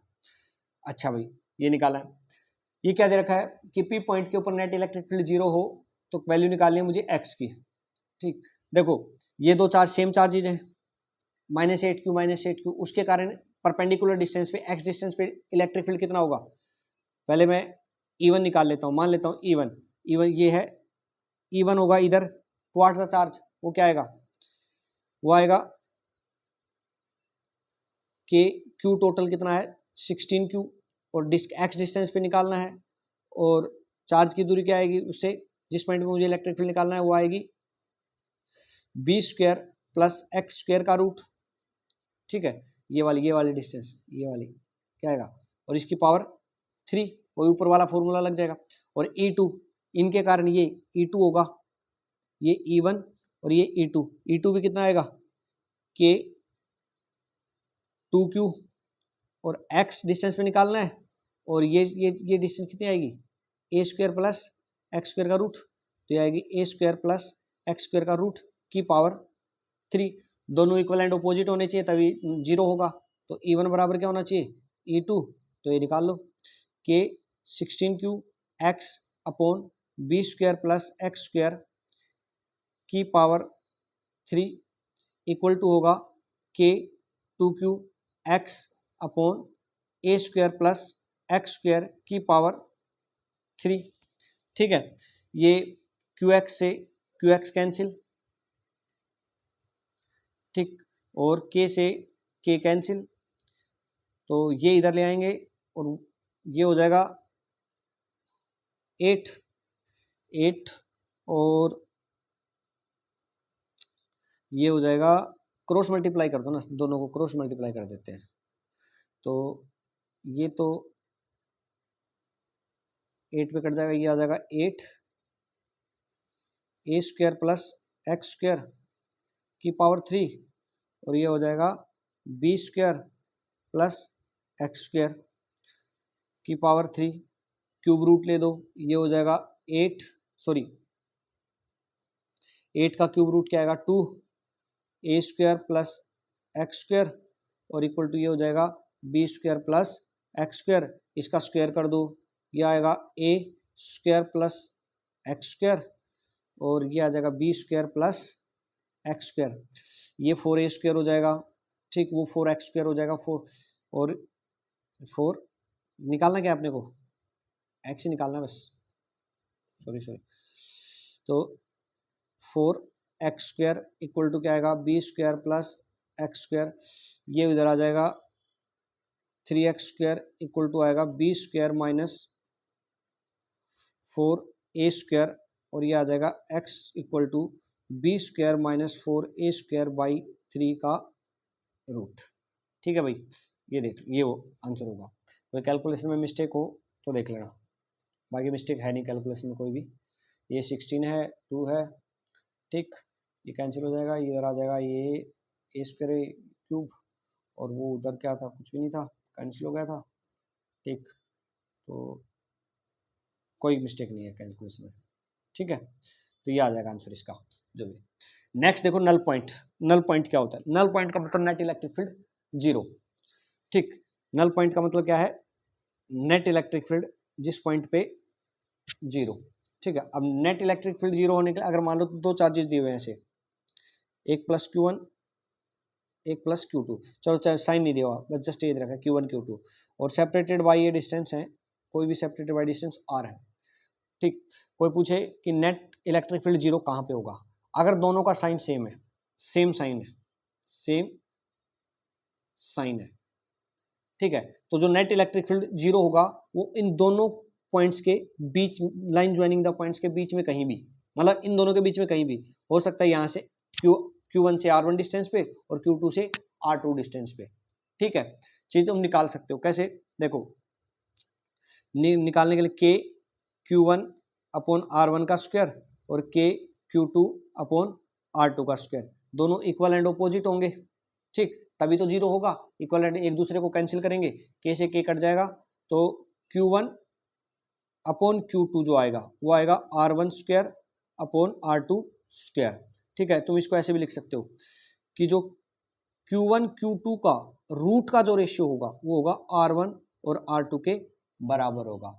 मतलब क्या है, जिस पॉइंट पे इलेक्ट्रिक फील्ड जीरो होगा वो चार्जेज के रूट्स के रेशियो में इंटरनली डिवाइड, जो चार्जेज का रेशियो है इंटरनली डिवाइड करेगा उसको, ठीक। ऐसे अगर दोनों ऑपोजिट चार्जेज होते, मान लो Q1 और Q2, सेम चार्जेस का मतलब समझ गए, नेगेटिव नेगेटिव है, दोनों पॉजिटिव पॉजिटिव हो तो दोनों के बीच में कहीं भी लाई करेगा, ठीक है। एक से R1 मानना, दूसरे से ऑटोमेटिक क्या नाम है, अगर R दिया हो तो R माइनस R1 हो जाएगा, वो कैलकुलेट करना है, दोनों को इक्वल एंड ऑपोजिट है, दोनों को इक्वल पुट कर देना, कुछ का जो कैंसिल होगा वो कैंसिल हो जाएगा और वैल्यू आ जाएगी। Q1 Q2 क्या है, ओपोजिट साइन है, ओपोजिट साइन क्या है, ओपोजिट साइन है, तो नेट इलेक्ट्रिक फील्ड जीरो कहां होगा, नेट इलेक्ट्रिक फील्ड जीरो इस केस में देखो, अगर मान लो ये भी नेगेटिव और ये पॉजिटिव हो, ठीक है, तो अगर तुम बीच में कहीं भी रखते हो, मान लो मैंने बीच में यहां पे रखा, तो Q2 के कारण इसके ऊपर चार्ज होगा, ये पॉजिटिव चार्ज रखा तो Q2 के कारण इस पे होगा, रिपेल करेगा, और Q1 इसको अट्रैक्ट करेगा, चार्ज इधर भाग जाएगा, जीरो कहां हुआ, नल पॉइंट कहां हुआ, ठीक है। तो नल पॉइंट इस केस में निकालने के लिए क्या करेंगे, या तो इधर रखना पड़ेगा लेफ्ट, Q1 के लेफ्ट में, ठीक, या फिर इस रीजन में रखना पड़ेगा Q2 के राइट में। कौन से में रखें, ध्यान रखना, इस केस में जो छोटा चार्ज होगा मैग्नीट्यूड में, ठीक है, उस साइड में रखेंगे। अगर मान लो बड़े की साइड रख दे, सपोज करो मैं उल्टा मान लेता हूं, बड़े की साइड रख दिया मैंने मान लो इधर इस केस में Q2 बड़ा है Q1 से, मैंने इधर रख दिया, ठीक है, तो Q2 के कारण फोर्स लगेगा इधर, और Q1 नेगेटिव है तो Q1 के कारण लगेगा इधर। एक तो Q1 ज्यादा डिस्टेंस पे रखा हुआ है, ऊपर से चार्ज छोटा, तो जीरो तो हो ही नहीं सकता। एक तो Q1 पहले से छोटा है, ऊपर से ज्यादा डिस्टेंस पे रखा हुआ है, तो के Q1 अपॉन R1 बहुत छोटी वैल्यू आएगी, ठीक है, Q2 से, के Q2 अपॉन R2 स्क्वायर से, ठीक है। तो इसलिए हमेशा छोटे चार्ज की साइड में, मैग्नीट्यूड में छोटा, साइन मत देखना उस टाइम, मैग्नीट्यूड में छोटा, जैसे मान लो Q1 छोटा है तो इधर Q1 की साइड में यहां रख देते, लेफ्ट साइड में रखते Q1 के कहीं भी, ठीक है, वो कैलकुलेट करेंगे हम। तो देखो पहला क्वेश्चन देखते हैं इसी केस पे, तीन चार क्वेश्चन करवा देता हूं इसी पे। 2 पॉइंट चार्जेज हैं, +1 microcoulomb +5 microcoulomb are kept at 30 centimetre पर, how far from 1 microcoulomb charge, देखो क्या दिया हुआ है, एक चार्ज ये दिया हुआ है 1 माइक्रोकूलम, एक चार्ज ये दिया हुआ है 4 माइक्रोकूलम, ठीक है, और दोनों के बीच में जो सेपरेशन वो दिया हुआ है 30 सेंटीमीटर। पूछ रहा है नल पॉइंट, दोनों का सेम साइन है, सेम साइन मतलब दोनों के बीच में यही इसी लाइन, दोनों के बीच में कहीं लाई करेगा। मैं मान लेता हूँ यहाँ कोई पॉइंट के ऊपर, ये कोई पॉइंट है यहाँ पे, इससे x डिस्टेंस पे, ये x, तो ये कितना बचेगा 30 माइनस x, ठीक है। तो कल अब इसके कारण इलेक्ट्रिक फील्ड इधर होगा E1 1 माइक्रोकूलम के कारण, और 4 माइक्रोकूलम के कारण E2 इधर होगा, दोनों इक्वल होने चाहिए, और ऑपोजिट तो है, कैंसिल करेंगे तभी जीरो होगा, मतलब E1 बराबर क्या होना चाहिए E2 होना चाहिए, तभी जाके एक दूसरे को कैंसिल करेंगे। तो क्या आएगा, के Q कितना है, E1 की वैल्यू जो निकालेंगे 1 × 10⁻⁻6, ये तो 1 भी कर दो मल्टीप्लाई, ठीक है, अपॉन में R स्क्वायर मतलब x स्क्वायर इंटू 10⁻⁻4, 10⁻⁻4 क्या मैंने सेंटीमीटर को मीटर में कन्वर्ट करने के लिए, x को मैंने सेंटीमीटर में लिया है, ठीक। और यहाँ पे क्या आ जाएगा, के Q2 क्या है यहाँ पे 4 माइक्रोकूलम, 4 माइक्रोकूलम क्या है 10⁻⁻6 अपॉन 30 माइनस x का स्क्वायर 10⁻⁻4, 10⁻⁻4 से 10⁻⁻4 कैंसिल, के से के कैंसिल, 10⁻⁻6 10⁻⁻6 कैंसिल, और इसको 4x स्क्वायर उसको मल्टीप्लाई करेंगे, इधर क्या आएगा 30 माइनस x स्क्वायर, ठीक है, और इधर आ जाएगा 4x स्क्वायर, दोनों का डायरेक्ट रूट ले दो ना, 30 माइनस x हो जाएगा और ये हो जाएगा 4x, और ये उधर जाएगा तो x इक्वल टू क्या आ जाएगा 6 सेंटीमीटर आ जाएगा, ठीक है, x इक्वल टू क्या आ जाएगा 6 सेंटीमीटर, तो x इक्वल टू यहाँ पे रख दो, सॉरी ये जो x इक्वल टू क्या आएगा 6 सेंटीमीटर। अच्छा ये तो हुआ बेसिक मेथड, मैंने ऊपर जो शॉर्टकट बताया था Q1 Q2 के रेशियो में डिवाइड होंगे। Q1 Q2 का रेशियो यहाँ पे क्या है, Q1 Q2 का रेशियो है 1/4 का रूट, तो ये आएगा 1/2।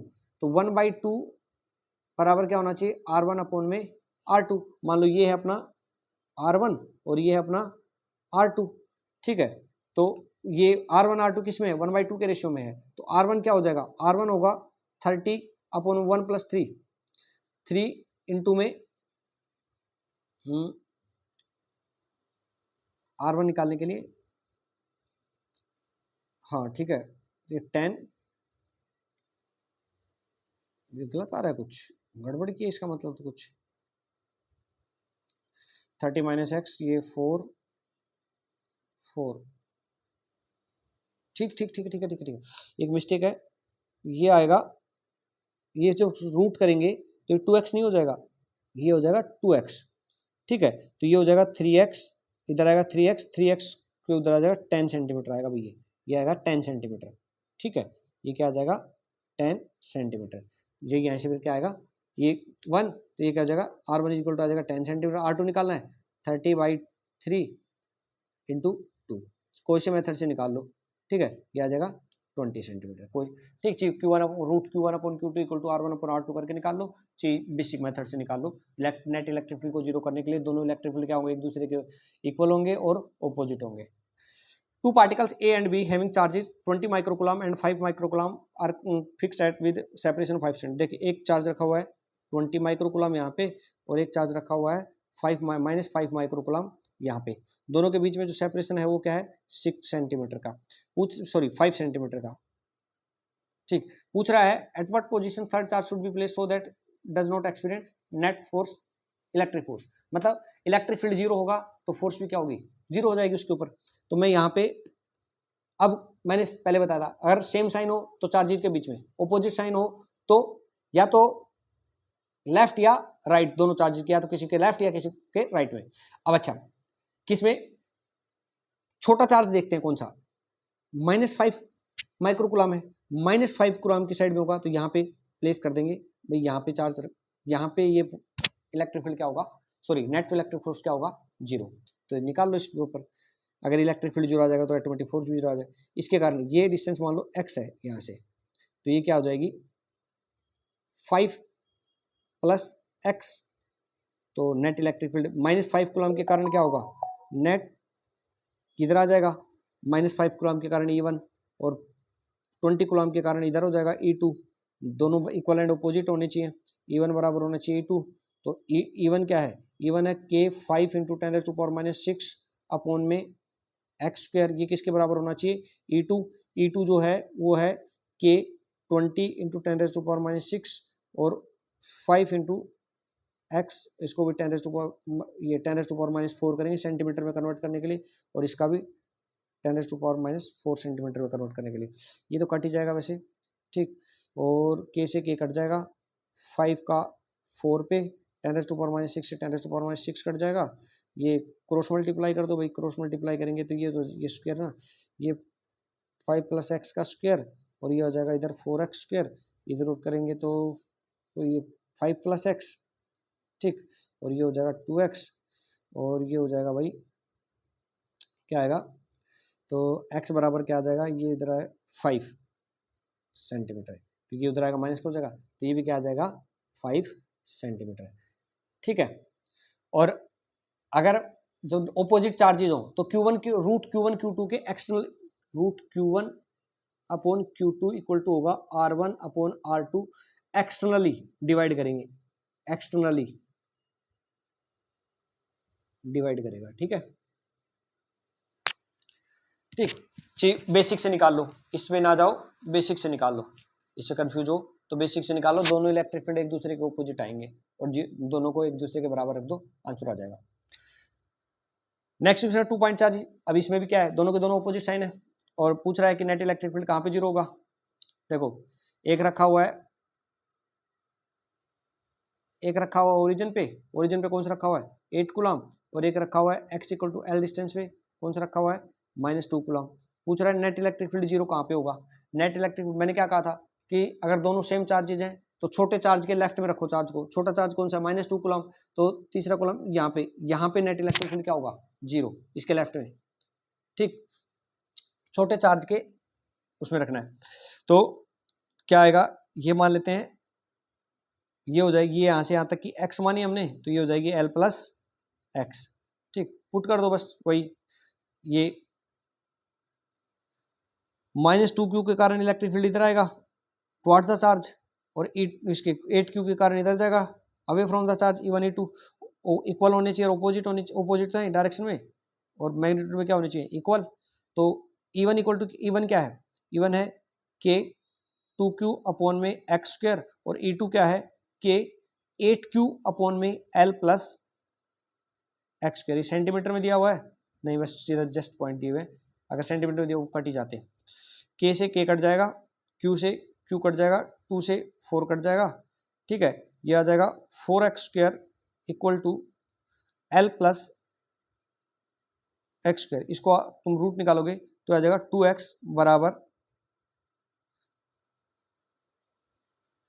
L प्लस एक्स, तो x बराबर आ जाएगा L, ठीक है, तो कौन सा ऑप्शन करेक्ट हो जाएगा, डी ऑप्शन करेक्ट, ठीक।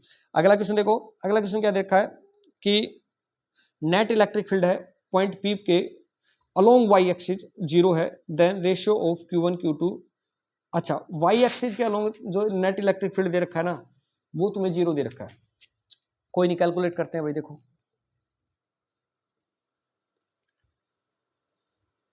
मान लो Q2 के कारण, Q2 के कारण इलेक्ट्रिक फील्ड है अवे फ्रॉम द, ये इधर ये है, मान लेते हैं E1, ठीक, Q3 के कारण इलेक्ट्रिक फील्ड आएगा इधर, मान लेते हैं E2, जो E1 की वैल्यू है मेरे पास वो है, E1 की वैल्यू है वो है k Q2 अपॉन, ये क्या है, ये डिस्टेंस है 2 का, ये डिस्टेंस जो होगी 2 का स्क्वायर प्लस 4 का स्क्वायर, तो क्या आ जाएगा 2 का स्क्वायर 4 का स्क्वायर, तो ये आ जाएगा रूट 20 का स्क्वायर इंटू 10⁻⁻⁴ सेंटीमीटर को उसमें कन्वर्ट करेंगे, ठीक है। ऐसे ही E2 की वैल्यू निकालेंगे, E2 की वैल्यू जो आएगी वो आएगी k Q3 अपॉन 4 का स्क्वायर 16, 3 का स्क्वायर 9, सॉरी, तो ये जगह 5 इंटू 10⁻⁻⁴, ठीक है, ये आ जाएगा Q3, ये E2। अब एक चीज देखो क्या बोल रहा है कि y कंपोनेंट है वो 0, इसको x और y कंपोनेंट में तोड़ते हैं, तो कंपोनेंट करने के लिए क्या करूंगा, देखो ये है मेरी x डायरेक्शन और ये है y डायरेक्शन, अगर ये एंगल थीटा, तो ये भी थीटा, ठीक है, ये एंगल थीटा तो ये भी थीटा, और ये एंगल, ये वाला एंगल मान लो फाई मान लो, तो ये भी क्या होगा फाई, अल्टरनेट एंगल, ठीक है।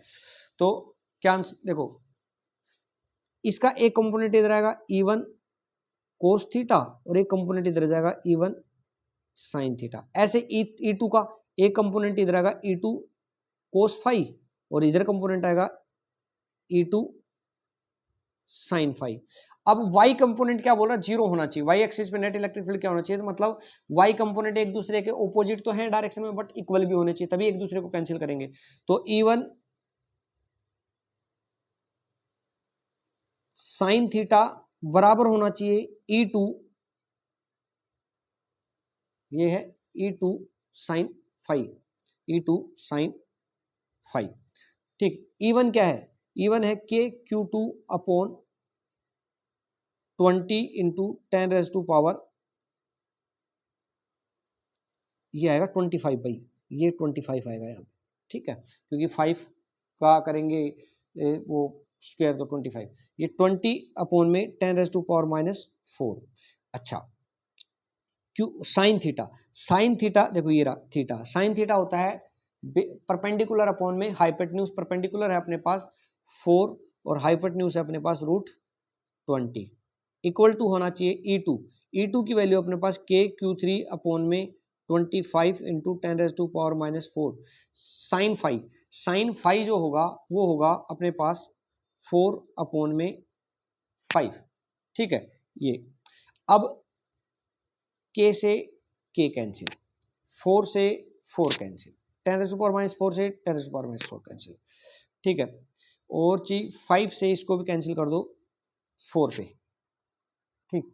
अच्छा निकालना क्या अपने को, निकालना अपने को Q2 upon Q3, Q2 upon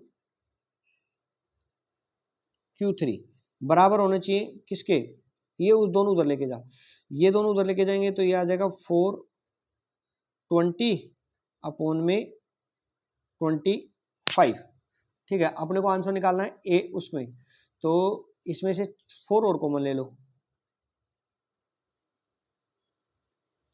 इसमें 4 कॉमन क्या हो जाएगा 8 √5 अपॉन 25, ये कट जाएगा, क्या आएगा 8 अपॉन 5 √5, तो x की वैल्यू जो आएगी वो आएगी 5, x की वैल्यू क्या आ जाएगी अपने पास 5, ठीक है।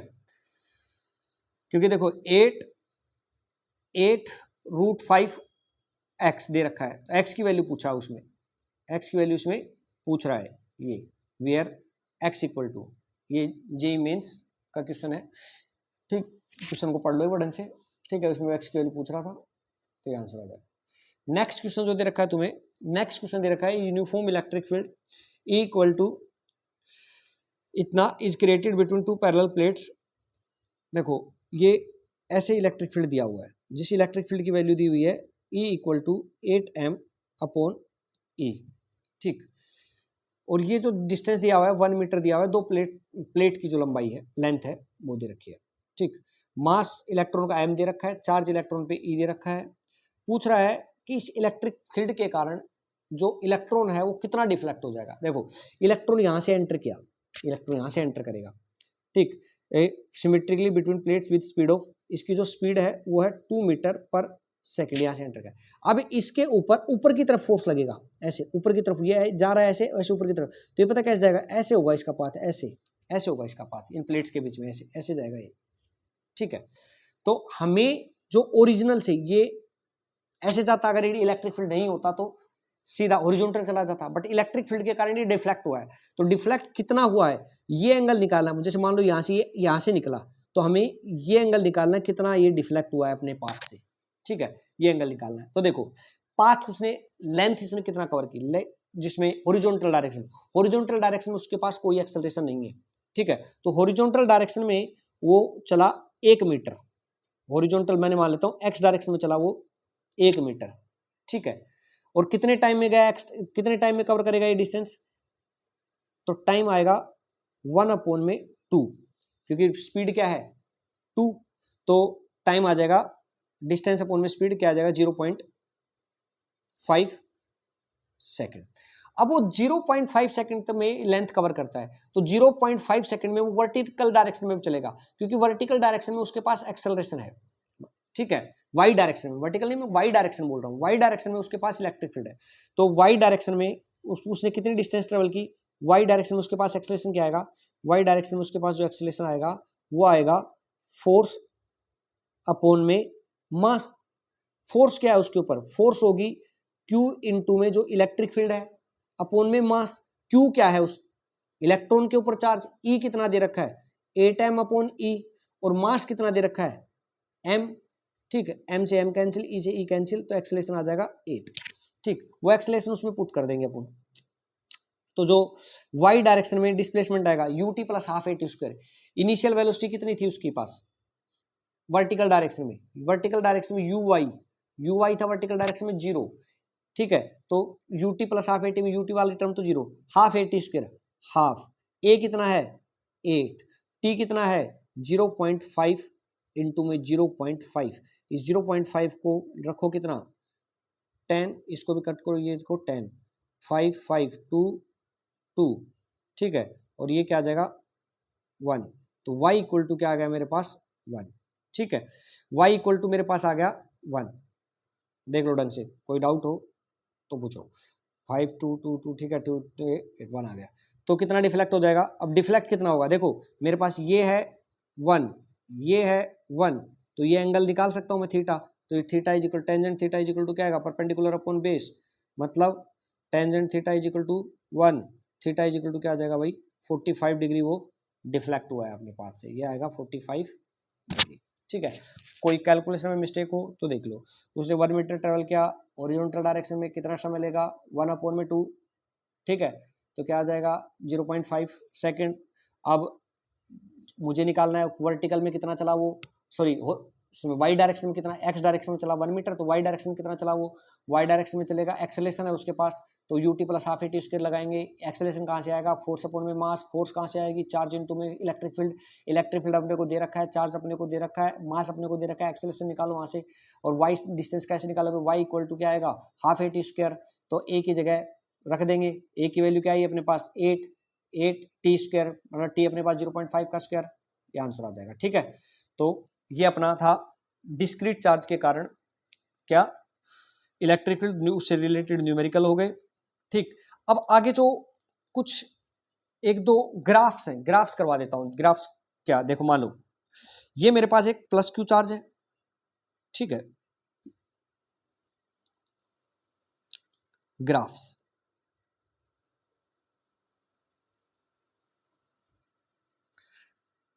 देखो, ये यहां पे रखा हुआ है प्लस क्यू चार्ज, यहां पे रखा हुआ है प्लस क्यू 4 क्यू चार्ज। ठीक है, तो मुझे इन दोनों के कारण नेट इलेक्ट्रिक फील्ड जो है वो ग्राफ प्लॉट करना है। ठीक, तो देखो मैं इसको भी ऐसे रख लेता हूं, ये ठीक है, ये इस पॉइंट पे रखा हुआ है, ये इस पॉइंट पे रखा हुआ है, ये वाई डायरेक्शन में है और ये एक्स डायरेक्शन में है। ठीक है, तो इधर मैं इलेक्ट्रिक फील्ड ले लेता हूँ, इधर मैं डिस्टेंस ले इस पे हॉरिजॉन्टल डायरेक्शन में डिस्टेंस लेता हूँ। एक चीज बताओ, क्यू और प्लस 4 क्यू दोनों के कारण जब सेम चार्जेज हो, सेम नेचर के चार्जेज हो, तो मैंने बताया था कि इलेक्ट्रिक फील्ड जीरो कहाँ हो सकता है, दोनों के बीच में, मतलब इस रीजन में कहीं, दोनों के बीच में रीजन ये है, इस रीजन में इलेक्ट्रिक फील्ड कहीं जीरो होगा। कहाँ जीरो होगा, छोटे चार्ज की साइड में। ठीक है, हम क्या करेंगे छोटे चार्ज की साइड में। अब एक चीज देखो, जो छोटा चार्ज है इधर, छोटा चार्ज इस इधर बिल्कुल छोटे चार्ज के नजदीक में क्यू के कारण कौन डोमिनेट करेगा, क्यू। कौन डोमिनेट करेगा, क्यू। तो इसका ग्राफ आएगा ऐसे, क्यू का ग्राफ आया ऐसे ऐसे। ठीक है, और यहां कोई बीच में आके ये नेट इलेक्ट्रिक फील्ड क्या होगा, जीरो, दोनों के कारण। ठीक है, अब नीचे इधर 4Q के कारण क्या आएगा, 4Q के कारण इधर आएगा नेगेटिव डायरेक्शन, मतलब ये आएगा कोई ये, और उस पे जाके ये इधर इन्फिनिटी पे जाके जीरो, 4Q के कारण इन्फिनिटी पे जाके जीरो। अच्छा, इस रीजन में 4Q डोमिनेट करेगा, तो 4Q डोमिनेट करेगा तो इधर 4Q के नजदीक तो क्या होगा, 4Q के नजदीक होगा इन्फिनिटी की साइड में, और इन्फिनिटी की साइड होगा जीरो, तो ये इलेक्ट्रिक इन्फिनिटी की साइड में जीरो। इधर कैसे होगा इसका ग्राफ, इधर प्लस क्यू का, इधर वाली साइड में प्लस क्यू का नेगेटिव साइड में ये। ठीक है, ऐसे इन्फिनिटी की साइड क्या होगा, जीरो। चीज को, ये एक्सिस की लाइन है, ये एक्सिस की लाइन है, ये भी एक्सिस की लाइन है। ठीक है, ये भी एक्सिस की लाइन है। ठीक, ग्राफ ऐसा आएगा। मान लो ये ऐसे होता,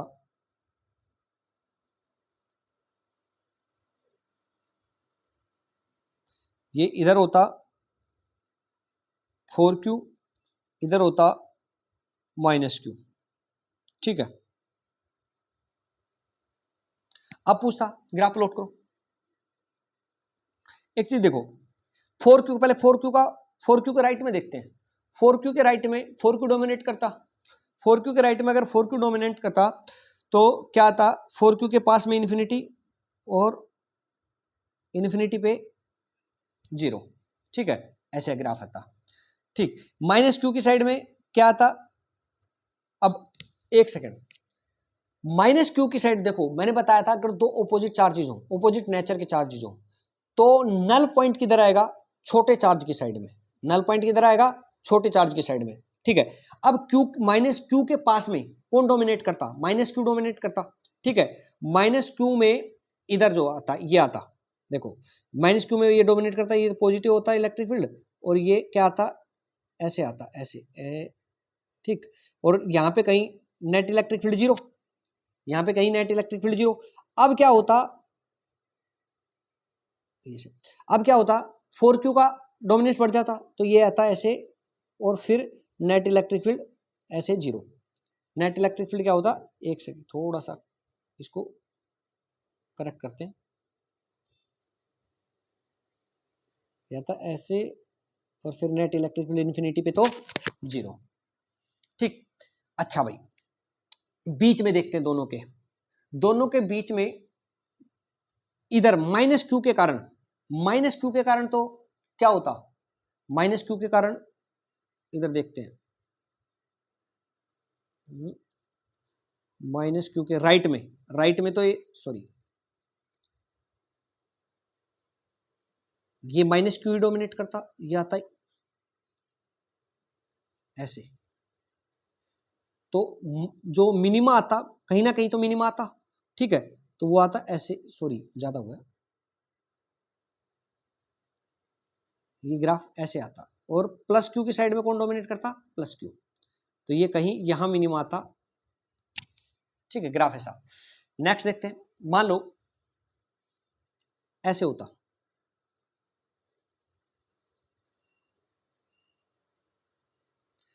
+Q 9Q, ठीक है, पूछता कि नेट इसका ग्राफ प्लॉट करो, ई इधर वाई डायरेक्शन में ई, और ये इधर सेपरेशन, तो इधर क्या होता, 9Q की साइड में बिल्कुल 9Q, मतलब ओरिजिन के नजदीक में इलेक्ट्रिक फील्ड इन्फिनिटी को अप्रोच करता, और इन्फिनिटी पे इलेक्ट्रिक फील्ड किसको अप्रोच करता, 0 को अप्रोच करता, ये इधर ऐसे, ठीक। इधर +Q की साइड, +Q में देखते, +Q में क्या होता, +Q में इधर इन्फिनिटी को अप्रोच करता, ठीक है, दोनों सेम चार्जेस है, तो दोनों के बीच में कहीं नल पॉइंट आता, और नल पॉइंट आके फिर जैसे हम इसकी साइड जाएंगे तो क्यों, कौन अप्रोच, इन्फिनिटी की, -इन्फिनिटी की साइड अप्रोच करेगा, कौन, 9Q के कारण इलेक्ट्रिक फील्ड, ये इधर ऐसे आएगा, और एस इसका इधर कैसे आएगा, इन्फिनिटी पे 0, और +Q के नजदीक लेफ्ट साइड में -इन्फिनिटी की साइड, ठीक, ऐसे ये ग्राफ आया, तो ये है ग्राफ, अगर आ जाए तो, ठीक। एक क्वेश्चन देता हूं, क्या कि एक चार्ज रखा हुआ है Q1/Q2, क्या आएगा, एक Q कूलम का चार्ज है, और एक Q1/Q2 2Q कूलम का चार्ज है, और एक 8 कूलम का चार्ज है, ठीक है, और separated by 12 centimetre. Null point निकालो, नल पॉइंट कहां पे आएगा, ठीक है, और ग्राफ प्लॉट करना है। दूसरा है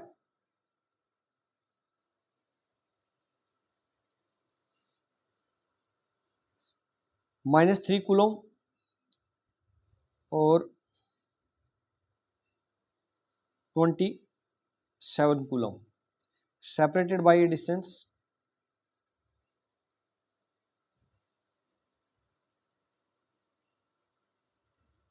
16 सेंटीमीटर, ठीक है। इसके इनके कारण क्या निकालना है तुम्हें, इलेक्ट्रिक फील्ड निकालना है, नल पॉइंट और ग्राफ प्लॉट करना है, ठीक। तो आज यहीं तक करते हैं, नेक्स्ट क्लास में हम पढ़ेंगे electric field due to continuous charge distribution.